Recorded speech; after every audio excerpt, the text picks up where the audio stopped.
যেটা আলোচনা হয়েছিল, উনি প্রশ্ন করেছিলেন যে যদি আপনারা জনগণের সমর্থন নিয়ে রাষ্ট্র পরিচালনা বা সরকার পরিচালনার সুযোগ পান, তাইলে কোন আইনে আপনারা দেশ চালাবেন, এটাই ছিল মূল প্রশ্ন। এখানে থাকে অনেকে জিজ্ঞেস করেন যে শরিয়া আইনে না অমুক মডেল তমুক মডেল, এগুলো আমাদের আমিরে জামাত বলেছেন যে বাংলাদেশের বিদ্যমান যে আইন, সেই আইনেই বাংলাদেশ চলবে, যেখানে সব ধর্মের সম্মান এবং মর্যাদা রক্ষা করা হবে এবং এই আইনটাই যথেষ্ট হবে, এইভাবে বলেছেন। এটাই আর কথা। তো আমরা কি ভাইদের কোনো প্রশ্ন? জি জি জি সংক্ষেপে বলে ফেলেন। জি, সেটা হচ্ছে আজকে আপনাদের 11 দলের একটা সংবাদ সম্মেলন ডাকা ছিল, যেটা পরবর্তীতে স্থগিত করা হয়েছে। আমাদের ইসলামী আন্দোলন বাংলাদেশের পক্ষ থেকে আজকে একটি সংবাদ সম্মেলনে কয়েকটি বিষয় তুলে ধরা হয়েছে।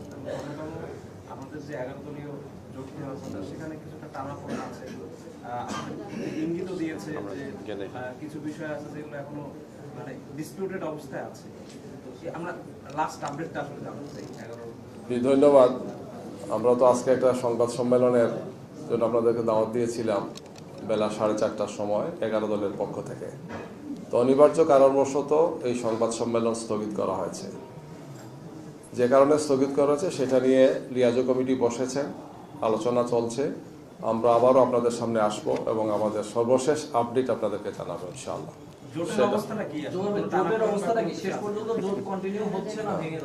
জোট আলহামদুলিল্লাহ আছে, এবং আমরা যাদের কথা বললেন আমাদের সে সমস্ত ভাইরা, ওনারা যে ব্রিফিং করেছেন তাদের মিটিংয়ের পরে বলেছেন যে আমরা জোটে আছি, জোট অব্যাহত আছে। এইটা আমাদের কথা যে জোট নিয়ে কোনো সমস্যা হয় না।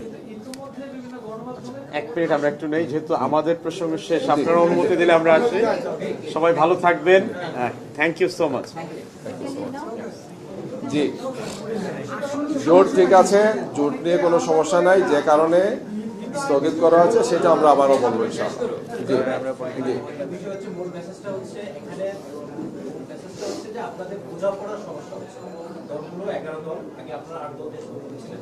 প্রশ্নটা এরকম যে কারো কারো হচ্ছে বেশি আধিক্যের কারণে বাকিরা হচ্ছে শ্রদ্ধা বা তাদের যে মূল্যায়ন সেটি কমে যাচ্ছে। ফলশ্রুতিতে এই জোট নিয়ে শুরুতে তারা যতটা প্রত্যাশা ছিল, এই প্রত্যাশা এখন তাদের কমে গেছে।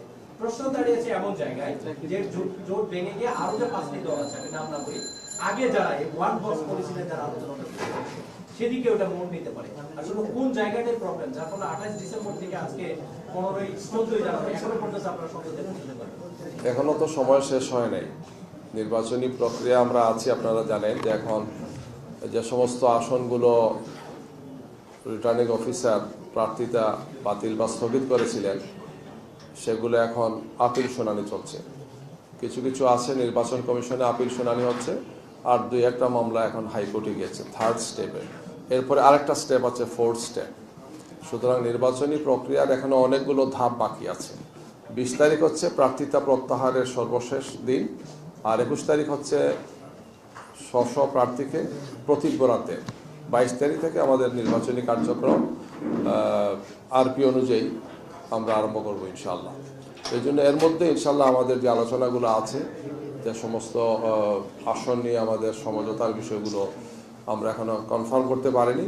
ইনশাআল্লাহ সেটা আপনারা জেনে যাবেন 2-1 দিনের মধ্যে, সেটা ফাইনাল হয়ে যাবে ইনশাআল্লাহ। এই টিকে রাখার জন্য জামাতের পক্ষ থেকে কতটুকু ছাড় দেব? কারণ আপনারা বলছেন ছাড় দিবেন, যে আপনাদের দিকে আঙ্গুল উঠছে যে আপনারা ছাড় দিচ্ছেন না, যতগুলো আসন ততগুলো দিচ্ছেন না, কমে যাচ্ছে।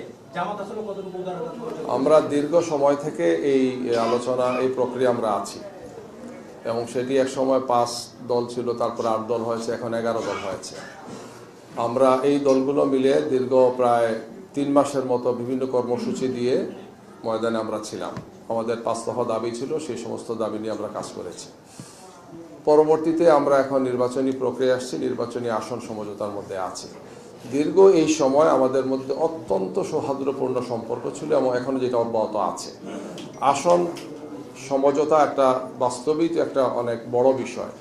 তো এটা নিয়ে কিছু কিছু আলোচনা একটু বেশি সময় করতে হচ্ছে, যেহেতু আমরা 8 দলের যখন আসন সমঝোতাটা একটা পর্যায়ে আসছি, তখন সে আরও 3টি দল আমাদের সাথে সম্পৃক্ত হয়েছে। এই কারণে আসন সমঝোতাটা আর একটু সময় নিয়েছে। আর আমাদের পক্ষ থেকে আমরা অত্যন্ত দৃঢ়তার সাথে বলতে চাই যে আলহামদুলিল্লাহ আমাদের এই চলমান 11 দলের সুন্দর একটি পরিবেশ এখনো আছে এবং সেটা আমরা অব্যাহত রাখবো এবং আসল সমঝোতাটা আপনাদের সামনে আমরা যথাসময় ফাইনাল কথা বলতে পারবো ইনশাআল্লাহ। ভাই, এই প্রশ্নটা এড়িয়ে গেছেন। মাঝে যেটা বললো যে আপনারা উদারতা বা স্যাক্রিফাইস আসলে কতটুকু মাইন্ডে আছে? সব দল তার অবস্থান থেকে সর্বোচ্চ উদারতা, সহনশীলতা, সম্মান, মর্যাদা রেখেই ভূমিকা রাখছেন।